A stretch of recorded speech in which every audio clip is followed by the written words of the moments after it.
Čim se proljetno sunce pojavi i malo ugrije zemlju, javlja se želja za sadnju na otvorenom.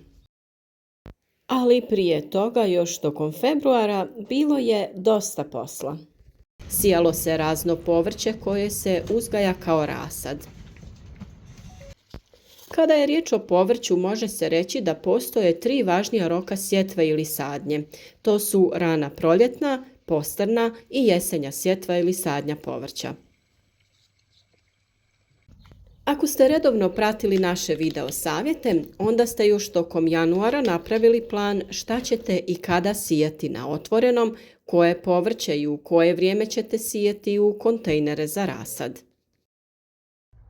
Ali ono što trebate znati da ni za rasad svo povrće se ne sije istovremeno. Prvo se sije ono koje će se uzgajati u plastenicima, pa zatim biljke koje će se rasađivati na otvoreno u bašti.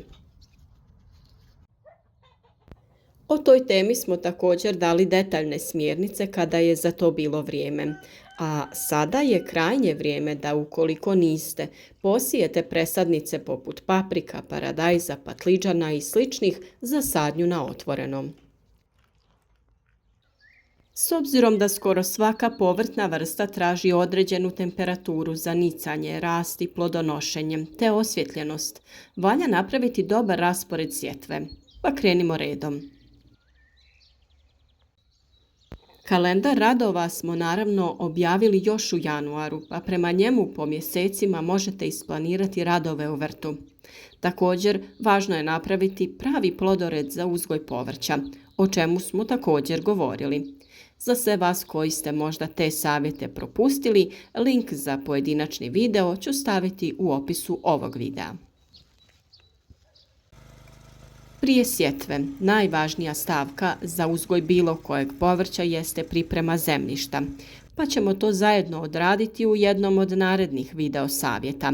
Osigurati našim biljkama hranjiva za početni rast i razvoj pri obradi zemljišta.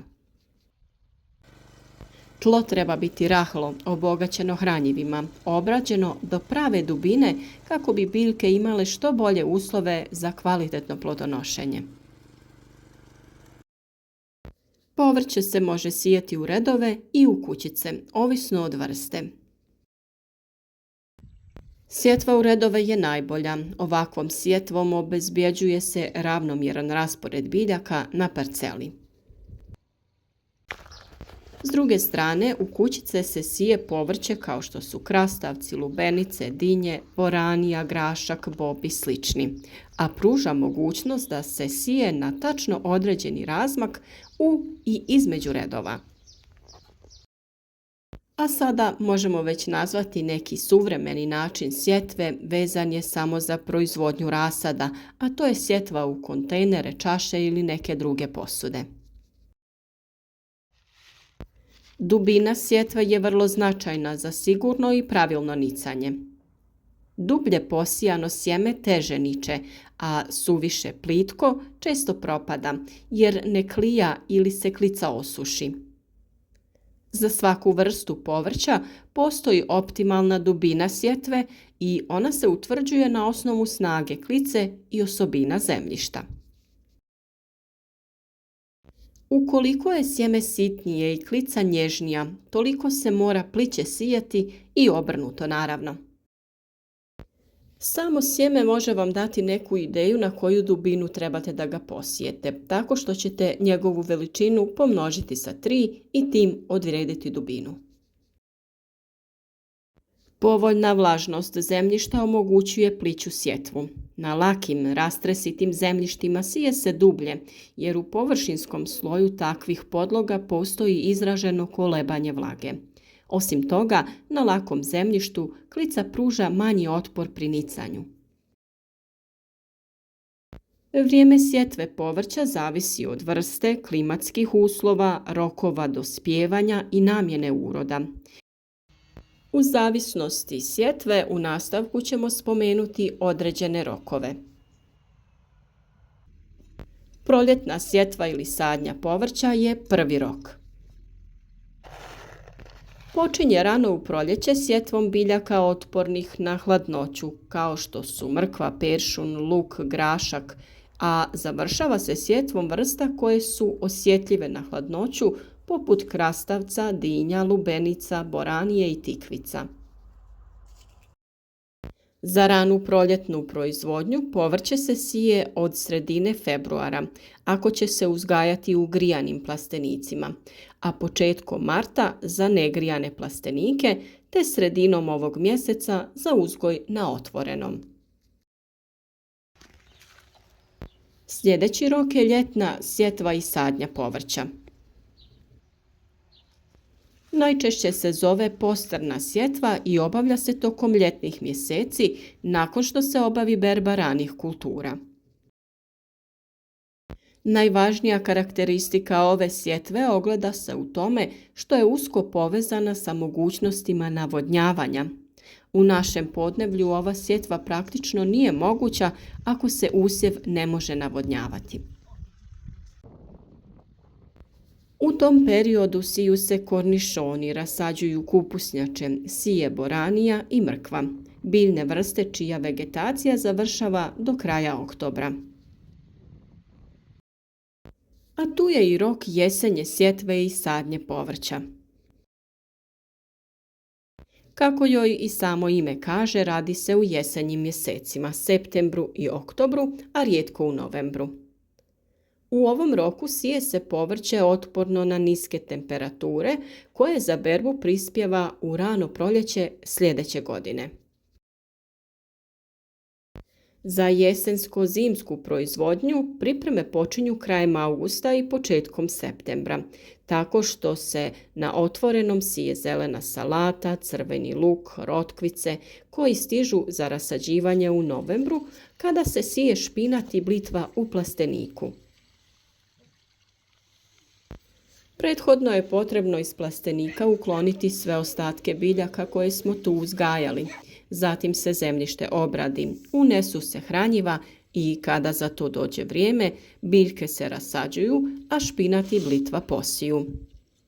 Ove biljne vrste stižu za upotrebu od januara do marta, kada je najveći nedostatak svježeg povrća, a tada je i najveći financijski efekat. Također postoji i predzimska sjetva i sadnja povrća. Ona pada u jesen, neposredno pred prve mrazeve. U ovom roku sjetve sjeme ne treba da nikne sve do proljeća, jer bi niknule biljke izmrznule.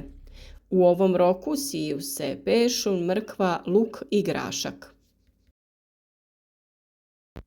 Količina sjemena u predzimskoj sjetvi treba da je za oko 30% veća u usporedbi sa sjetvom u ranijim rokovima, jer jedan dio sjemena i klica ugine u toku zime. A kako bi vi u ovom periodu što bolje krenuli sa uzgojem, reći ćemo koji su rokovi sjetve u ova 2 mjeseca, krajem marta, početkom aprila. U zavisnosti od vremenskih prilika, u proljeće u bašti se najčešće sije i sadi povrće koje je otporno na mraz, koji je dosta čest u ovo doba godine. Tako se u martu siju špinat, blitva, luk, mrkva, grašak, celer, salata, rotkvice, peršun, pastrnjak. Krajem marta i početkom aprila trebalo bi posijati kelj, kupus i korabu. U prvoj polovini aprila trebalo bi da se završi sjetva graška, mrkve i poriluka. Također, u zavisnosti od temperature, u martu mogu da se rasade karfiol, koraba, blitva i kupus. U drugoj polovini aprila sije se kukuruz šećerac, krompir za jesenje vađenje, celer, grah, cikla, paradajz i paprika.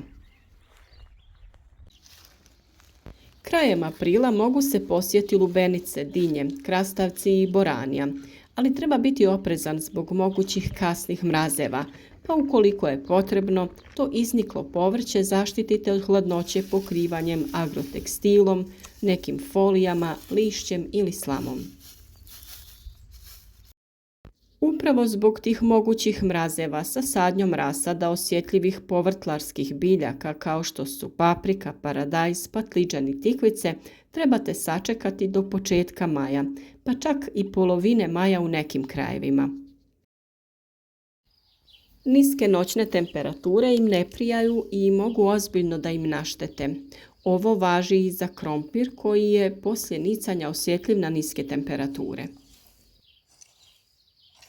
Radi lakšeg planiranja sjetve i sadnje možete sebi sačuvati ovu tablicu i onda ćete uvijek imati pri ruci koju biljku trebate u koje vrijeme da posijete ili presadite. Mi smo dosta biljaka jako rano posijali, već polovinom februara.